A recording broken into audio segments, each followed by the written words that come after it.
Good morning students. NCERT class 10th का जो solution कर रहे हैं उसमें आज अपन डिस्कस करेंगे exercise 6.3। My dear student, exercise 6.3 की बात करें यदि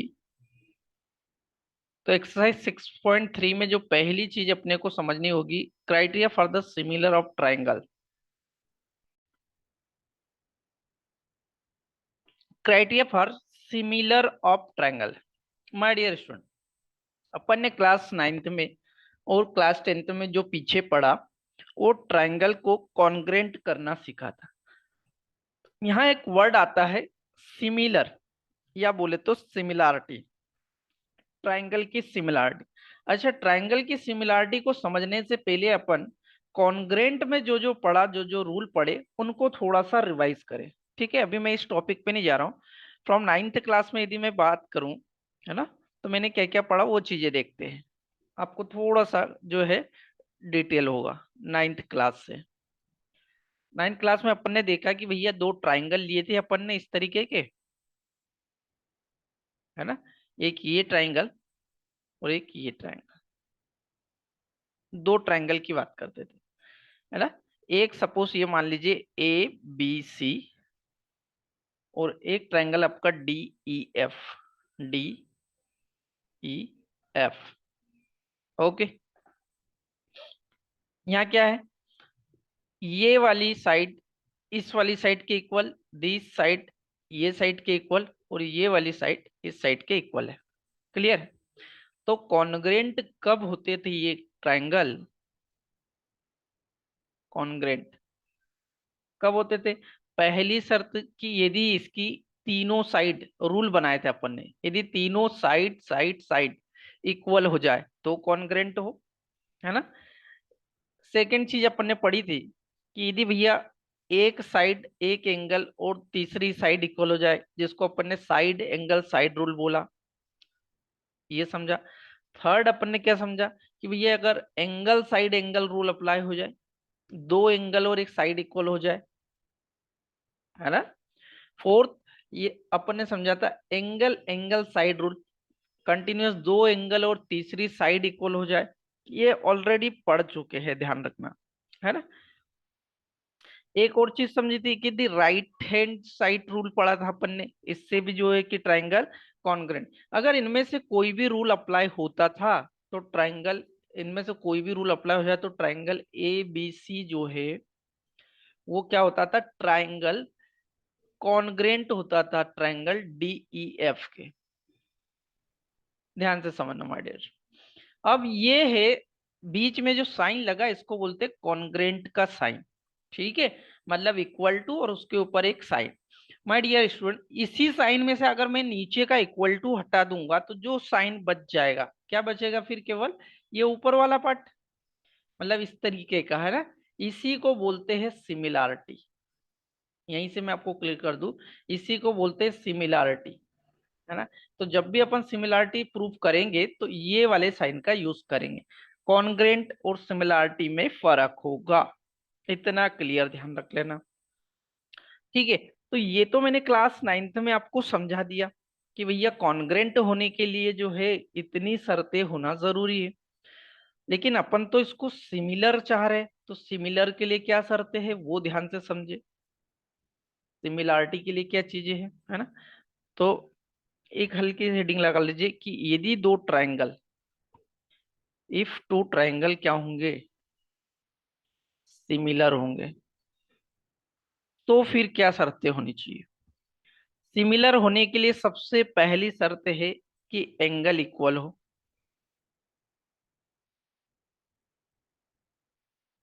पहली चीज एंगल जो है इक्वल हो, और दूसरी चीज जो है साइड प्रोपोर्शन में हो, साइड जो है रेशियो में हो,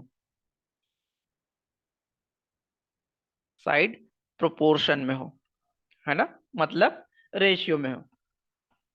अच्छा, ऐसे कैसे पॉसिबल हो सकता? तो ध्यान से देखो, इसका मतलब क्या, जो मैंने चीजें लिखी इसका मतलब ये है कि भैया एक ट्राइंगल ये है, थोड़ा बड़ा बना लेते हैं इसको।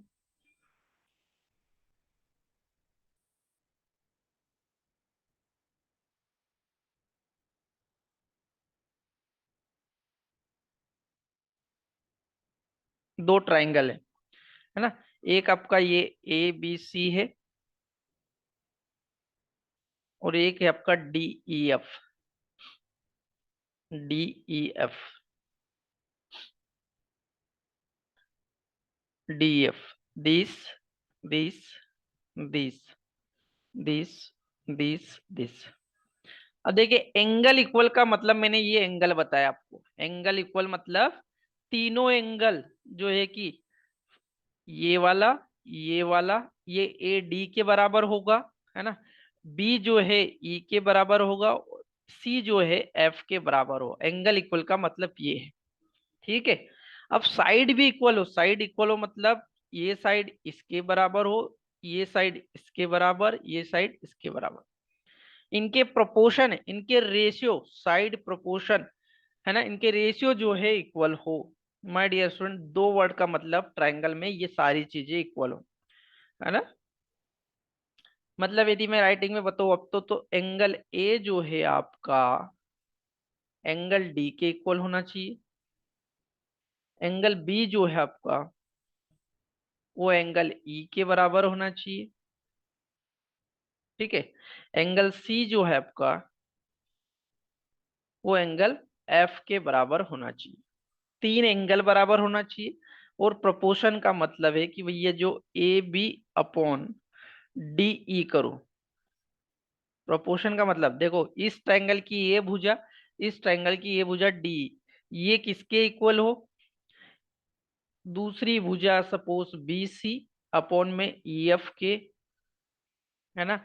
और तीसरी भुजा अब क्या बची आपकी ए सी, ये हो डी एफ के अपॉन में। ठीक है। तो ये शर्त जो है ट्रायंगल सिमिलर होने के लिए है। तो माय डियर स्टूडेंट क्या करा, इन चीजों के लिए भी थ्योरम आई। क्योंकि रीजन क्या है कि किसी ट्रायंगल को अगर सिमिलर प्रूफ करना है तो इतनी सारी चीजें जो है उसकी इक्वल साबित करनी पड़ेगी, इतनी सारी चीजें इक्वल प्रूफ करनी पड़ेगी। ये आपको क्लियर दिख रहा होगा कितनी सारी, ये सभी चीजें, है ना। तो ये सभी चीजों को प्रूफ करने में तो टाइम लगेगा, है ना। तो इसका एक शॉर्टकट करने के लिए कुछ थ्योरम्स प्रूफ की गई जिनका यूज करके इसको आसानी से प्रूफ किया जा सकता है ना। जिसको करके इसको जो है आसानी से सॉल्व किया जा सकता है। इतनी चीजें समझ में आई तो उसको नोट कर लीजिए। फिर अपन जो मेन अपने टॉपिक पे आते हैं, criteria for the similar of triangle पे। ये कंसेप्ट था, इस पर बेस्ड एक थ्योरम है, वो अपन उसको कंटिन्यू करेंगे। इसको नोट डाउन करिए।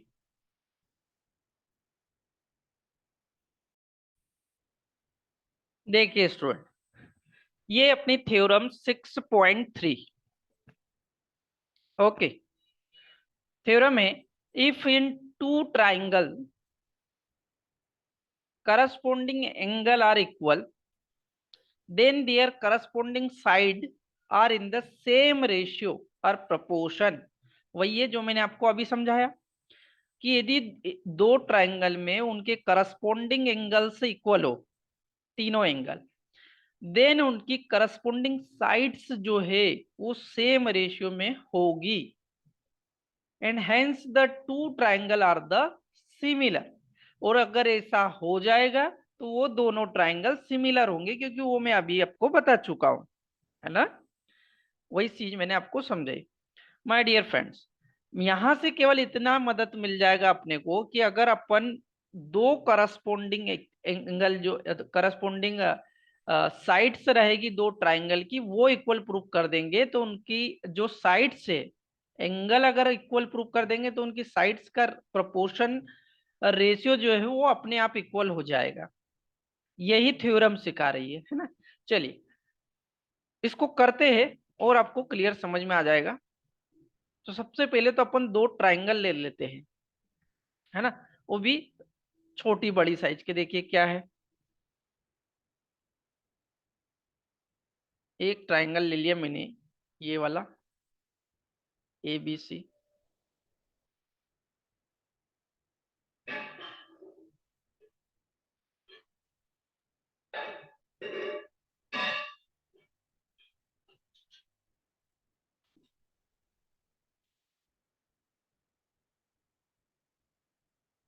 एक ट्रायंगल ले लिया बड़ी साइज का।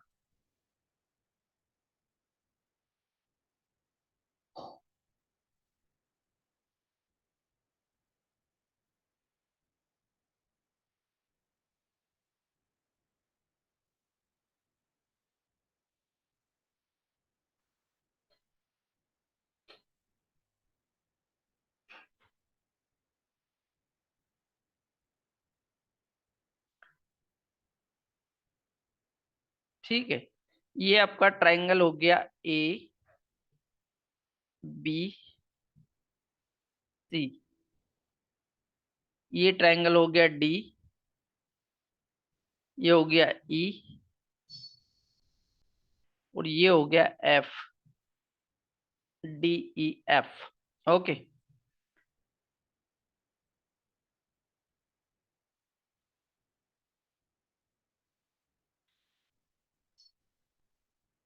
नाउ अब इसमें सबसे पहले तो गिवन क्या है, देखिए गिवन क्या क्या है। गिवन है एंगल ए जो है वो एंगल डी के बराबर है। No doubt, angle A D के बराबर है। ठीक है। एंगल बी जो है एंगल ई के बराबर है। ठीक है। एंगल सी जो है एंगल एफ के बराबर है। ये बराबर है, ये बराबर है, और ये इसके बराबर। इतना क्लियर।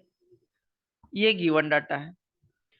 अब मेरे को प्रूफ क्या करना है, टू शो करना है। नोट डाउन करते चलिएगा। सो ये करना है कि भैया जो A B upon D E का रेशियो है वो इक्वल टू होगा B C upon E F के बराबर। ओके। डी ई जो है वो बी सी के इक्वल होगा।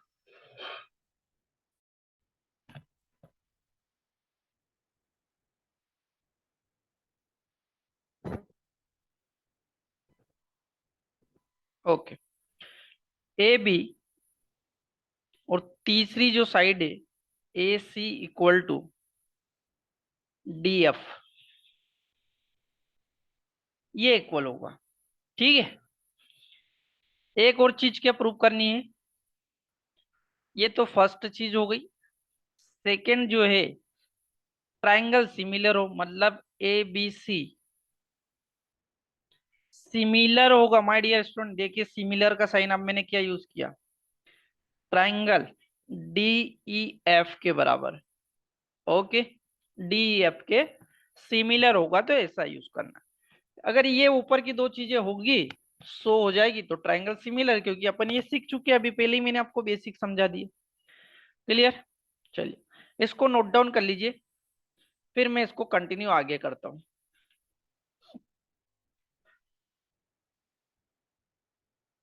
अब मैं केवल ये रहने दे रहा हूँ, इसको नोट डाउन कर लीजिए आप। स्पेस कम होने की वजह से इसको रिमूव कर रहा हूँ।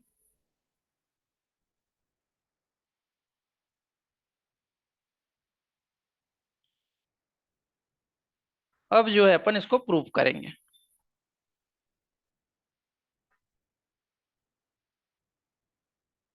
नो,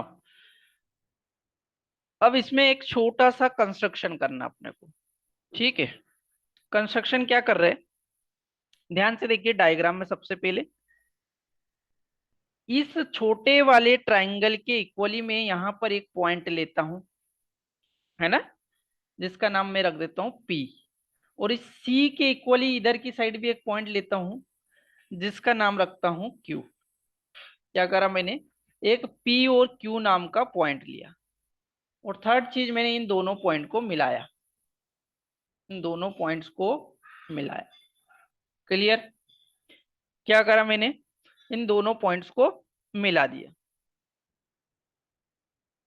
तो कंस्ट्रक्शन में लिख सकते हो आप कि ए बी के बराबर मैंने क्या करा। अच्छा, लंबाई क्या रखी मैंने, देखो ए से बी तक जितनी थी उतनी ही डी से पी तक रखी। तो ए से पी तक डी पी के बराबर एक पॉइंट लिया था, लाइन ली थी। दूसरी चीज जो मैंने ली थी कि भैया ए सी से और डी क्यू के बराबर एक पॉइंट लिया, और फिर क्या करा मैंने दोनों को ज्वाइन करा दिया। कंटिन्यूस आगे लिख रहा हूँ, join P to Q, P to Q, P से क्यू को मैंने क्या करा दिया, ज्वाइन करा दिया। इतना कंस्ट्रक्शन किया, ये बात क्लियर देख लीजिए ध्यान से। ठीक है, नाउ अब अपन इसका सॉल्यूशन करते हैं। ट्राइंगल एबीसी, दोनों ट्राइंगल लेके चलते हैं एबीसी। अब ध्यान से देखोगे तो ये वाला triangle D P Q A B C के इक्वल दिख रहा, मतलब दीज एंगल और दीज एंगल जो है ये इनके इक्वल दिखेंगे, है ना। आगे देखते हैं अपन, ध्यान से देखिए। Triangle ABC and D P Q, triangle ABC and triangle D P Q, ये दो ट्राइंगल लिए मैंने। इसमें क्या करा, A B equal to DP already लिया ही है कंस्ट्रक्शन करके, है ना। तो यहाँ लिख दो बाय कंस्ट्रक्शन। डायग्राम में देखते हैं, ये कंस्ट्रक्शन से अपन ने इक्वल मेजर करके लिया कि ये ए बी जो है डीपी के बराबर।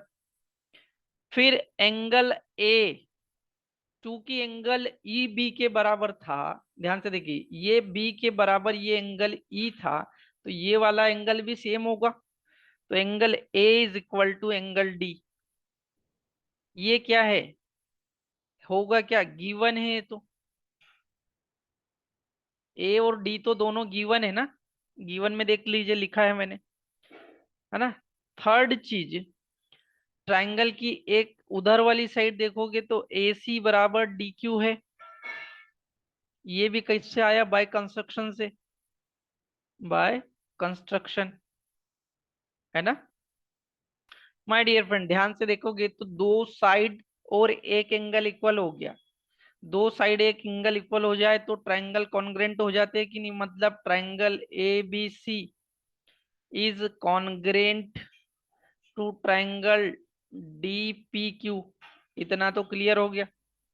किससे हुआ ये, रूल कौन सा अप्लाई हुआ भैया, साइड दो साइड मतलब साइड एंगल साइड रूल से ये क्या हो गया, ट्राइंगल कॉन्ग्रेंट हो गया।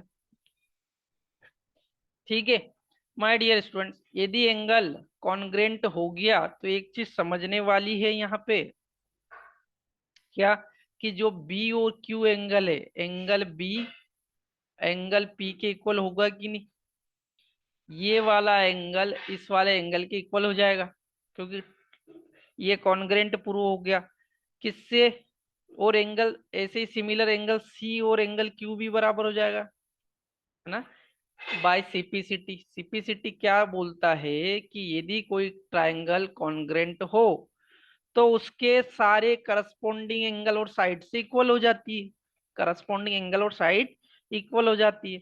तो अब देखो ध्यान से, यहाँ बी क्यू के पी के बराबर हो गया और सी जो है वो क्यू के बराबर हो गया।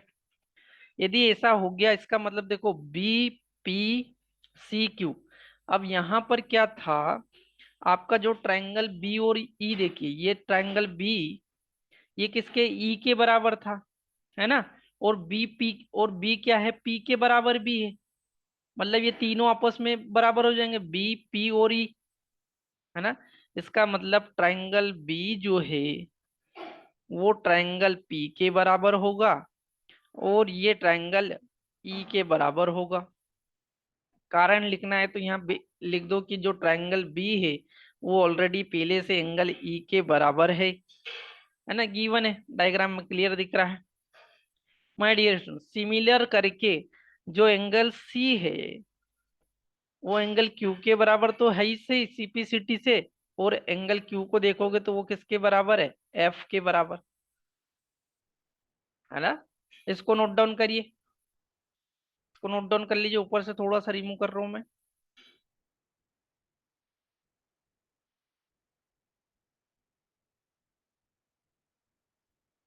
कंफ्यूज नहीं होना है ना, ऊपर का रिमूव करा है मैंने केवल।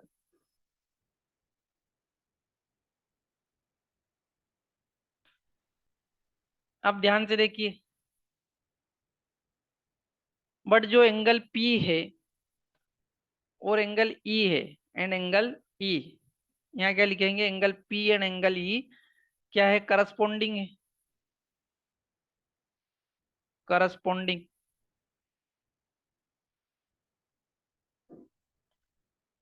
करस्पॉन्डिंग एंगल है ना। करस्पॉन्डिंग एंगल मतलब एक ही लाइन पर है। यदि ऐसा है तो अपन ये बोल सकते हैं कि भैया जो पी क्यू लाइन डायग्राम में देखिए, पी क्यू लाइन है वो पैरेलल होगी ई एफ के, है ना।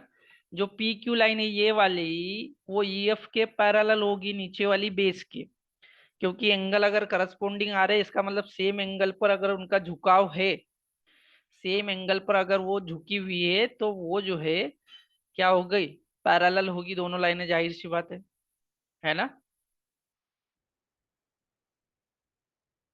लेकिन अभी अपनी चीज अपन ने प्रूफ नहीं करी, आ जाओ धीरे से क्वेश्चन पे आओ। देखिए अपन ने पैरेलल प्रूफ कर दिया। कौन से ट्रायंगल की बात करें, ट्रायंगल डी ई एफ को देखिए, डी ई एफ, है ना। ट्रायंगल डी ई एफ बड़ा सा ट्रायंगल ले रहा हूं, बड़े से ट्रायंगल में क्या है भैया, पी क्यू और ई एफ यदि पैरेलल प्रूफ हो गई, है ना। इसका मतलब यदि कोई लाइन पैरेलल है तो उसकी करस्पॉन्डिंग भुजाओं का प्रोपोर्शन रेशियो मतलब डीपी अपॉन डी का इक्वल होगा D Q upon D F का। ये कौन बोलता है भैया, बीपीटी थ्योरम बोलती है आपकी, है ना। ये कौन बोलता है, बीपीटी थ्योरम, लिख दीजिए। इसलिए जो A B upon D E, क्या देखा मैंने कि भैया डीपी जो है ए बी के बराबर है कि नहीं, ये रही आपकी ए बी और ये रही डीपी, ये तो मैंने बराबर खींची थी, तो डीपी ए बी के रख दिया, डीपी की जगह मैंने ए बी रख दिया इक्वल टू डी क्यू की जगह भी मैं एसी रख सकता हूँ कि नहीं, एसी अपॉन डी एफ, है ना। ये कहाँ से आया, बाय कंस्ट्रक्शन, अपन ने करा ही था शुरुआत में मेजर करके कि इसके इक्वल मतलब डी क्यू और ए सी दोनों इक्वल खींचे। क्लियर। तो सिमिलरली हम क्या बोल सकते हैं कि ये तीनों भुजाएं आपस में बराबर होगी कि नहीं। इसका मतलब ये जो है A B upon D E, ये ए सी अपॉन, है ना, A C upon D F, और ऑलरेडी ये ऊपर देखोगे तो B C upon E F के बराबर है इसे। तो यही तो प्रूव करना था अपने को, इनका प्रपोर्शन इक्वल होगा, A B upon D equal to A C upon में D F equal to B C upon में ई एफ। क्लियर। बहुत अच्छा कंसेप्ट था इस क्वेश्चन में। इससे क्या मदद मिलेगी आगे अपने को क्वेश्चन सॉल्व करने में, कि अपने को सारी चीजें प्रूफ नहीं करनी पड़ेगी, अपन इस थ्योरम का डायरेक्ट इस्तेमाल करते हुए इसको सॉल्व कर दिया करेंगे। ओके।